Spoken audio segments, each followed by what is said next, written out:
So bakit nga ba kumikita ako dun sa mga bagong NFT games? Let's go! Hi guys, in this video, pag-usapan natin itong game na to. Ito yung Somnis. So makikita nyo dyan, nilalaro ko na siya. Ipapakita ko sa inyo guys kung paano mag-earn dun sa game na yun. Mamaya lalaroin din natin yung game na Somnis para makita nyo. And yun, ito na yung earn natin. So pumunta lang ako dito sa daily quest. Tapos may makikita din kayong mga ganito, mga lucky draw. So try natin mag-draw. Enter. Tingnan natin kung siswertehin tayo dito. Okay, so idodraw na natin siya. Yan, umiikot-ikot na yung globo. Naging globo na siya. Tapos stop lang natin. Tapos check na natin kung nanalo tayo. So yun, 50 AP guys. Nanalo tayo ng 50 AP. And kung makikita nyo, nagkaroon na tayo. Wala ito kanina. So nagkaroon na tayo ng 2,227 dito na token nila. So pwede nating gamitin ito mamaya. Papakita ko sa inyo kung saan pwedeng gamitin. And yun, quest AP guys, nakuha natin plus 2,000. Tapos sa lucky draw, plus 25 yung nakuha natin dyan sa lucky draw. At meron tayong multiplier na times 1.1. Kaya siya naging 2,227. Try ulit natin mag-draw. Baka may makuha pa tayong mas mataas. So nakakakuha agad tayo ng tokens nila dito. Mamaya i-check natin kung magkano yung value ng token na to, itong AP na to. Stop natin yan. So yan, meron ulit tayong 125 na AP. So nadadagdagan siya guys. So 2,337 na. Draw ulit natin. Yan, nadadagdagan na naman. Stop. 0 AP. Draw ulit. Try ulit natin. Try lang ng try. So nababawasan yung AP natin guys pag natatalo din tayo. Yan, may 50 AP ulit. So feeling ko okay na yan. Wag na tayong masyadong magsugal dyan sa draw. Ang gagawin natin na next ito, log in the game. Log into the game. So magkakaroon tayo ng 200 na AP kapag click natin yung check na yan. So bali, tatapusin lang natin lahat yung mga quest nila dito katulad nitong log into the game na quest, itong Nova quest, play league match quest. Ayan, tapos na guys. Pwede na nating i-claim. Okay, tapos go to Somnis collection na tayo. Tignan natin. And yan na. Ito na yung mga pwede nating i-collect. So back muna tayo dito. Pupunta ulit tayo sa daily quest. And i-check natin lahat ng pwede nating i-collect dito. Kung makikita nyo guys, 2,557 na yung AP natin. Kaka-start ko lang kanina. So nag-iipon ulit tayo dito ng mga tokens na ganyan na AP.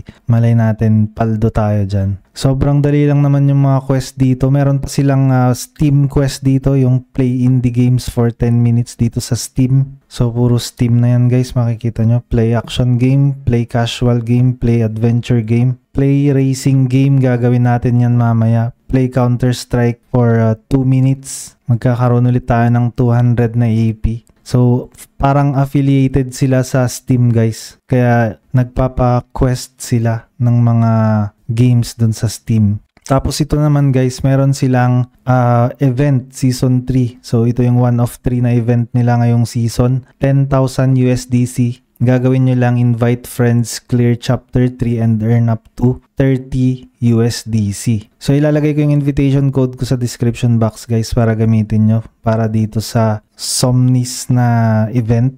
So bali ang gagawin nyo, pupunta lang kayo sa Google Play and ida-download nyo ito. Tapos yun, lalaruin nyo na. Mag-start kayo dito sa chapter 1 hanggang sa kailan nyo gusto. So nakaka-addict yung game. Para siyang tower defense. Ipapakita ko sa inyo guys. Yan, loading na. Okay, so andito na. Mamaya makikipag-duel din tayo sa mga players para makita nyo guys kung paano yung duel nito sa players. So yung goal natin ay tumalo tayo, manira tayo ng isang tower. So goal is 1 tower, nakalagay dyan. Ang gagawin nyo lang, i-deploy nyo lang yung mga characters nyo dito. Siyempre kailangan nyong sugurin yung towers nila guys. So, deploy ko lang yung mga characters dito sa ngayon. Ayan, para mawasak natin yung tower nila. Ito guys, malapit nang mawasak yung nasa gitnang tower. Kaya yun yung ipupush natin. And kahit anong tower dyan, pwede nyong wasakin. And mapapansin nyo naman dito na masyadong malaki naman yung yun lang, natalo tayo. So hindi ko nakita yun guys, winawasak na pala nila yung mid natin. So next, gagalingan natin sa susunod na game para makita nyo kung paano manalo dito. So quit muna natin yan. Tapos chapter 5 ulit, start battle. Ito, kailangan na nating galingan. So kung nakita nyo dun guys, hindi siya ganun kadali na game. Kailangan nating protektahan ng husto yung mga tore natin. Ngayon, pag-iisipan na talaga natin yung galaw natin dito. So, ilalagay ko lahat sila sa mid ngayon. Since wala namang defense yung mid niya. And maglalagay lang tayo ng mga konting defense dyan sa mga gilid-gilid. Pero ipupush natin yung mid. Lalagay natin yung karamihan sa troops natin sa mid. Okay, so panalo tayo. Ganun lang guys. Yung mid yung inatake natin ng husto. Kaya naman nanalo tayo dun. So, claim reward natin and ganun lang siya kadali. So, exit natin to. Tapos, meron tayo ditong mga nakukuhang currency ng game katulad nitong Nova. So, Nova is used for higher level upgrades and card synthesis. Ito naman, gems used in a various content including card synthesis. Tapos, itong gold is mainly used to level up cards, grow the village, and craft items. Meron din tayong mga dito, achievements. So, i-collect na natin yung mga achievement natin. Dyan natin makukuha yung mga gems na yan dyan sa achievements. And ito naman yung mission natin. So, meron tayong mga puzzle pieces dyan. Times 3. Ito din, times 3. High naman to. So, pwede tayong mag-craft ng mga cards natin gamit yung mga yan. And may notice tayo dito. Check natin. So, meron silang temporary maintenance notice sa September 24 patch note. So, makikita natin dyan yung mga maintenance nila guys. Ibig sabihin, talagang tinututukan naman nila yung game kasi dahil dun sa mga maintenance na yun. At meron din tayong isa dito. So, meron tayong draw. Papakita ko sa inyo sakto. Magdo-draw tayo ngayon. Tingnan natin kung anong makukuha natin. Yan, puzzle pieces na 27. So, ito ay isang spell guys. Pwede nating itira to sa battlefield. Okay, meron pa. Yun, meron tayong nakuha at na-activate na siya. Try natin itong 10 times. Wow, ang dami. So, yan yung mga nakuha natin sa draw. At wala na tayong pang draw. Ubus na yung keys natin. Or summoning tickets. Mission. Meron pa ba tayong makukuha dito? Ay, ito. Receive natin yan. 13. Claim all. And ito pa, may makukuha tayong gold dito, 1,253. Back natin, meron din ito, misc item. Okay, may mga nakuha tayo. Ito yung mga nakuha natin. Try nating i-open to kung anong laman niya. Skip, Lotro fragment. So, meron tayong dalawang nakuha dyan. Back natin ulit, Dex. Ayan, pwede na natin silang i-upgrade guys. Ito yung mga Dex natin. So, kailangan natin ng malakas na tank. Ito, mukhang malakas to. Ang gagawin natin, i-remove natin to ngayon. Tapos ipapalit natin yung ito, add to deck. Ito, papalitan din natin to. Kasi mga common lang yung mga yan. Yung mga green ang uncommon. Papalitan natin yung mga common na yan guys. Gagawin nating malakas yung deck natin. So, add natin yan.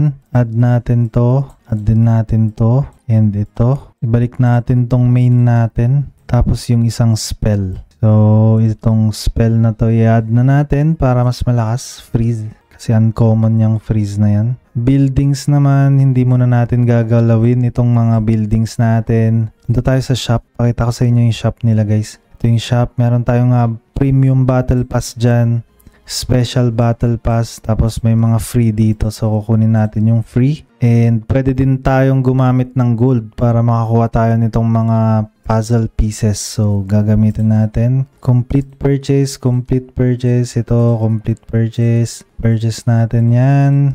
Okay, purchase lang natin yung mga yan kasi gold lang naman yung gamit. Ito yung mga mura. 55. Merong growth shop naman dito. May 210% benefits daw siya pero exit muna natin. At kung makikita nyo dito guys, nasa chapter 3 na tayo. So chapter 3, ibig sabihin eligible na tayo dun sa pinakita ko kanina sa website nila. So ipapakita ko ulit yan. Chapter 3 guys.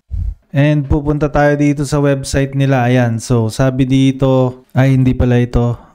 Ito pala. So 10,000 USDC, invite friends, clear chapter 3. So na-clear na natin yung chapter 3. Mag-invite na lang tayo ng friend. And earn up to 30 USDC. At kung makikita nyo dito sa rewards pool nila, sold out na siya for season 2. And based naman dito sa nakikita ko, ang daming naglalaro nitong Somnis pala. Kasi pagka-check ko dito guys sa overtake account nila ng Somnis or yung marketplace ng Somnis dito sa overtake, makikita nyo dyan na marami nang nagbebenta ng mga ganitong klaseng NFTs. So, 24 na USDC, syempre nasa Immutable X na blockchain tayo, kaya naman makikita nyo din dito yung Immutable X na token. So, 19.26 na Immutable X token ito. Si Volta, tignan nga natin yung traits niya. And yan, owned siya ng CDFI. Mukhang malakas gamitin itong Volta na to. So balik tayo sa game guys, ipapakita ko sa inyo ngayon yung deck natin kung paano tayo nakapunta sa chapter 3. So hindi ako gumastos dito guys, ginamit ko lang yung mga resources ko katulad ng gold, diamond, and itong Nova token hindi ko pa nga nagagamit yan eh. Punta tayo sa village, okay. And meron din nga palang village itong game na to. Try nating i-enter. Ipapakita ko sa inyo guys yung village ko. So yan. Pwede nyo ding palakasin itong village nyo na to. Okay din naman ito. Pero magbaback na lang muna tayo kasi hindi yan ang focus natin. Yung focus natin yung main game nila. At ipapakita ko yung cards ko kung paano ko nalagpasan yung chapter 3. So ito yung mga ginamit ko na cards para malagpasan yung chapter 3. And papakita ko sa inyo kung bakit pinili ko tong si Typhoon kasi kung makikita nyo dito, pwede siyang umatak ng air unit. So attacks ground plus air unit siya and melee attack siya. Tapos pinataas ko ng gusto yung level niya. Ginawa ko siyang level 7. Ito naman ground unit. So attack ground plus air unit. Halos ganun lahat yung mga kinukuha ko dito guys na cards, yung pwedeng umatak ng air and ground unit. Ito naman yung tank natin, si Vastis. At ito yung pinakamahalaga para sa akin kasi dediretso ito sa tower. Attack building. So, dediretsuhin niya yung building ng kalaban guys. Itong mga umiilaw na to nga pala, achievements to ng mga characters natin. So, i-click lang natin yan and then click natin to tapos claim reward. So, nakakuha tayo ng energy. Mahalaga nga pala yung energy dito. Binibili ko kanina yung energy ng diamond. So, yun. Tapos na. Ito naman. Itong card na to, sobrang halaga din nito kasi pang protect siya dun sa buildings. Kinakabit siya dun sa building para or sa tower para umatak. So, kailangan nyo din to. Tapos, syempre, itong tank natin na malakas. Okay, yun. So, bali yan. Tapos ito, dinagdagan ko na lang ng showtime. Ito parang frenzy siya. Bumibilis yung mga attack ng kalaban natin tsaka yung galaw nila. Movement speed ng allies. Tapos nire-reduce niya din yung attack speed ng kalaban natin dun sa battlefield. Ito okay din to. Ground unit nga lang yung pwede niyang atakin pero 4 kasi siya guys pag dineploy natin. 4 agad yung madedeploy. So 4 na mga tao yung susugod dun sa kalaban kapag na-deploy natin yan. Ito naman 2 lang. So 2 kambal na teddy bear. Si Billy. Mahalaga din yan guys na character dito. And then ito, sobrang lakas nitong hero na to guys. Lalo na sa mga range na kalaban natin sa battlefield. So, bali yan lang guys. Yun lang naman yung gagawin natin dito. Yung earn, daily quest, tapos gagawin lang natin lahat ng mga quest dito. So, kung makikita nyo dito, may mga i-claim ulit tayo kasi nilaro ko nga siya kanina. I-click nyo lang itong check, tapos titignan nyo kung pwede nyong i-claim. So, ito naman, pwede na natin siyang i-claim. Madadagdagan na naman yung AP token natin dito sa game. Yun, 2,777 na. 2.5 lang yan kanina guys.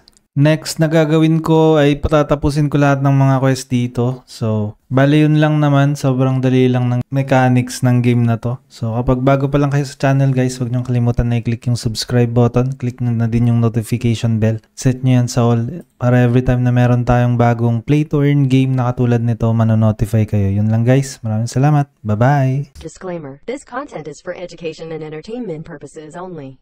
Galaran TV does not provide investment advice. The information is being presented without consideration of the investment objectives, risk tolerance, or financial circumstances of any specific investor and might not be suitable for all investors. Past performance is not indicative of future results. All investing involves risk, including the possible loss of principal. Some videos have benefactors. Always do your own research. Never invest more than you are willing to lose.